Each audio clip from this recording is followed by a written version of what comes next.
हाय। आज हम थायराइड के रिलेटेड काफ़ी सारे जो मरीज़ के क्वेश्चंस होते हैं, जो कॉमन क्वेश्चन मुझे मुझे ओपीडी में पूछे जाते हैं, तो उसके बारे में कुछ मैं आज बात करूँगा।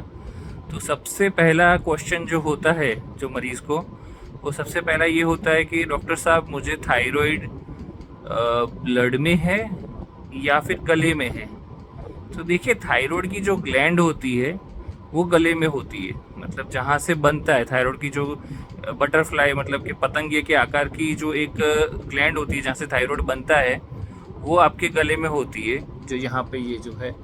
और वो बनाती है थायराइड का जो हार्मोन्स, और जो हार्मोन्स होते हैं वो ब्लड में रिलीज होते हैं और फिर पूरे शरीर में जो उनकी इफेक्ट होती है वो होती है। तो थायराइड होता ब्लड में है, मतलब जो गले में उसकी ग्लैंड होती है, बट हार्मोन्स होते हैं वो ब्लड में होते हैं, इसलिए हम ब्लड से चेक करते हैं।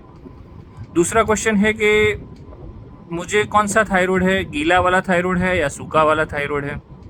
तो देखिए, दोनों के दोनों अलग अलग एक मतलब दोनों अलग अलग दिशा की चीज़ें हैं, मतलब एक पूरा अलग चीज़ है, दूसरा पूरा उसका ऑपोजिट है। तो जैसे गीला वाला थायराइड कब होता है आपको, उसके लक्षण क्या हैं?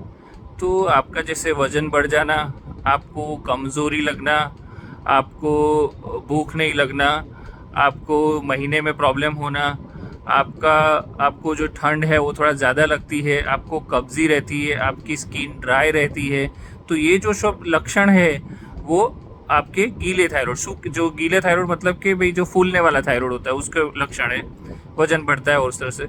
और जो दूसरा जो ऑपोजिट होता है, जैसे सूखा थायराइड बोलते हैं हम उसको के, तो उसके क्या लक्षण होते हैं कि दिल की धड़कन बढ़ जाती है, हाथ में ट्रेमर्स होते हैं, वजन कम हो जाता है, अच्छा खासा वजन कम हो जाता है, डायरिया हो जाते हैं उनको, उनको गर्मी बर्दाश्त नहीं होती और कमज़ोरी उसमें भी रहती है। तो ये सब जो है वो सूखे थायराइड के लक्षण हैं। तीसरा जो इम्पोर्टेंट क्वेश्चन है कि डॉक्टर साहब कैसे पता करूं, मैं मुझे लग रहा है कुछ कुछ लक्षण, तो मैं कैसे पता करूं मुझे थायराइड है या नहीं है। तो देखिए, सिंपल सी बात है, आपको एक रिपोर्ट होता है, आपके डॉक्टर जो भी है आपके आसपास, जो उनको आप जाके मिलते हो, आपके एमडी डॉक्टर हैं, आपके जो लोकल आपके जो फैमिली फिजिशियन है, तो वो आपका थायराइड का टीएसएच नाम का जो रिपोर्ट होता है वो करवाते हैं। तो टीएसएच का रिपोर्ट जो है, थायराइड स्टिमुलेटिंग हार्मोन उसका पूरा नाम है, टीएसएच का रिपोर्ट जो होता है उसके ऊपर से डॉक्टर आपको गाइड करेंगे कि भाई आपको थायराइड है या नहीं है। अगर है तो फिर वो उसकी दवाई करते हैं। फिर सबसे इम्पोर्टेंट बात जो आती है, जो मेजोरिटी गीले थायराइड वालों पेशेंट में ज़्यादा होता है, कि डॉक्टर साहब थायराइड क्या है, मुझे तो लाइफ टाइम रहेगा या नहीं रहेगा। तो ये आपकी जो इटियोलॉजी हो, मतलब किस चीज़ की वजह से आपको थायराइड का जो प्रॉब्लम हुआ है उसके ऊपर डिपेंड करता है।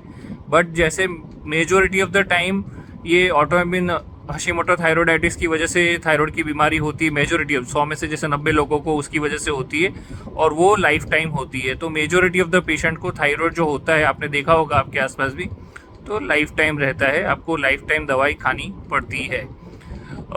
तीसरा क्वेश्चन आता है जो इम्पोर्टेंट, कि डॉक्टर साहब मेरा थायराइड का रिपोर्ट मैं दवाई ले रहा हूँ, अब एकदम नॉर्मल हो गया तो अब मैं दवाई बंद कर देता हूँ। जी नहीं, आप दवाई ले रहे हो इसलिए आपका थायराइड का रिपोर्ट नॉर्मल है।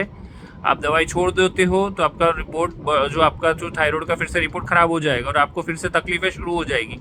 तो जो मतलब इसमें जिस तरह से हम चेंज करते हैं दवाई, तो थायराइड का जो से रिपोर्ट करवाते हैं अगर पेशेंट दवाई के ऊपर है, अगर टीएसएच का रिपोर्ट बहुत कम हो जाता है तो हम डोज थोड़ा सा कम करते हैं, अगर जो टीएसएच का रिपोर्ट जो है नॉर्मल है तो हम डोज वही रखते हैं, और जब टीएसएच का रिपोर्ट अगर बढ़ा हुआ है तो हम डोज बढ़ाते हैं।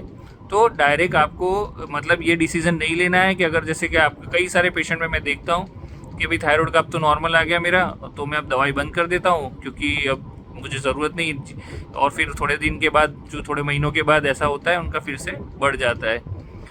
फिर एक क्वेश्चन इंपॉर्टेंट होता है कि जैसे प्रेगनेंसी में डॉक्टर साहब क्या करें, थायराइड है तो देखिए, जो थायराइड प्रेगनेंसी को अफेक्ट करता है जी, मतलब काफ़ी सारे टाइम अगर थायराइड कंट्रोल में नहीं है तो इनफर्टिलिटी जैसा रहता है। बट ये है कि अगर वेल कंट्रोल हो तो प्रेगनेंसी, काफ़ी सारे पेशेंट की, मेरी भी रही हुई है, काफ़ी सारे पेशेंट की आपने देखा भी होगा थायराइड के साथ उन्होंने प्रेगनेंसी रखी हुई है। बट हाँ, थायराइड अगर प्रेगनेंसी के साथ है तो आपको थायराइड का रिपोर्ट टीएसएच है वो थोड़ा और ज़्यादा टाइट कंट्रोल रखना पड़ता है, और आपको बार बार चेक करवाते रहना पड़ता है, आपके फिजिशियन आपके गायनेकोलॉजिस्ट से मशवरा करते रहना पड़ता है। फिर एक क्वेश्चन जो आता है कि भाई सर थायराइड के अंदर हम कैसे थायराइड की दवाई लें। ये मेजोरिटी सब पेशेंट को पता ही होता है कि भाई कैसे लेनी होती है थायराइड की दवाई।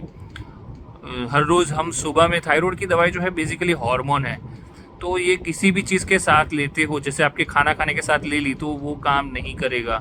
तो आपको थायराइड की दवाई बिल्कुल जब आपका एम्प्टी स्टमक हो तब लेनी है। तो यूजुअली क्या होता है, आपको सुबह में अर्ली मॉर्निंग जैसे आप उठते हो तो आप सबसे पहले थायराइड की दवाई ले लो, और उसके मतलब कम से कम पौने एक आध घंटे के बाद ही आप दूसरा कुछ नाश्ता करो, और कैल्शियम या ऐसी कोई दवाई है उसके कम से कम 2-3 घंटे बाद ही लीजिए। तो थायराइड की दवाई आपको बिल्कुल एम्प्टी स्टमक लेनी है, तो ज़्यादा इफेक्ट करेगी। ठीक है, तो और मॉर्निंग में लेने का फ़ायदा क्या है, एक तो आपकी जो बॉडी की सर्काडियन रिदम होती है उसके साथ मैचिंग भी होता है, और दूसरा कि भाई आप भूलते नहीं हो, मतलब कि आपको फिक्स टाइम पता है कि हाँ सुबह में लेना है, तो आप उसको फिक्स टाइम पे ले लेते हो और खाली पेट भी रहते हैं हम उस टाइम पे। तो थायराइड की दवाई मॉर्निंग में अर्ली मॉर्निंग आपको लेनी है। ठीक है, उसी तरह से जो सूखा थायराइड है उसकी दवाई अलग होती है, तो दोनों को मिक्स ना करें। कई बार कई पेशेंट को कन्फ्यूज़न हो जाता है कि भाई सूखे थायराइड वाले जो पेशेंट होते हैं उनको 2 टाइम भी दवाई होती है, तो थोड़ा कन्फ्यूज़न रहता है कि भाई हाँ ये मतलब काफ़ी सारे लोगों की तो 1 टाइम, लेकिन सूखे थायराइड की 2 टाइम दवाई हो सकती है। ठीक है, फिर एक क्वेश्चन जो आता है वो है कि भाई डाइट क्या करें, हम खाना में क्या ध्यान रखें। देखो ज़्यादा तो कुछ थायराइड में मतलब डाइट का कुछ वो होता नहीं है, बट कुछ कुछ चीज़ें जो ध्यान रखने की, देखिए आपको लीला थायराइड, ग्रीन थायराइड, मतलब ये लीला थायराइड है मतलब कि आपको फूलने वाला, तो उसके अंदर आपका वज़न वैसे भी बढ़ रहा होगा। तो जैसे वज़न बढ़ रहा होता है तो ऑब्वियसली आप जैसे जो ज़्यादा जिसमें कार्बोहाइड्रेट्स हैं जैसे चावल है और ऐसी सब चीज़ें हैं, मिठाइयाँ और सब तो ना ले, ताकि आपका वज़न ज़्यादा ना बढ़े। दूसरा कुछ कुछ चीज़ें जो गोइट्रोजन्स बोलते हैं, गोइटर मतलब जो गले सूज जाता है आपका, जैसे कि कोबीज है, फ्लावर है, बाजरा है, ये सब चीज़ों में गोइट्रोजन्स ऐसा वो मानते हैं। तो ये भी थोड़ा कंट्रोवर्शियल टॉपिक है, बट ये सब चीज़ें थोड़ा अवॉइड करने का डॉक्टर्स बोलते हैं। बाकी आप सब चीज़ें ले सकते हो, कोई इश्यू नहीं है।